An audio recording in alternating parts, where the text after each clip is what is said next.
بسم اللہ الرحمن الرحیم۔ کرنگی کراچی سے عباس بھائی صاحب نے نماز اشراق کے متعلق معلوم کیا ہے۔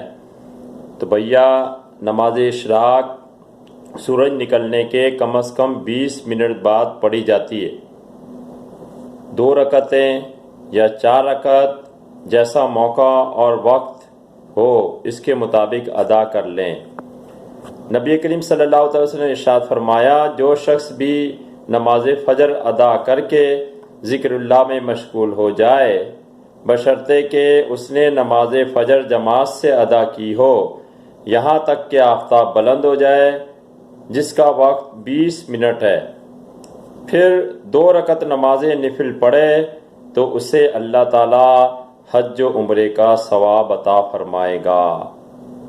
ترمذی شریف۔ اللہ سے دعا ہے کہ یہ جو نماز اشراق کا بیان کیا گیا ہے اس کو سمجھنے کی، اس پر عمل کرنے کی توفیق عطا فرمائے، آمین۔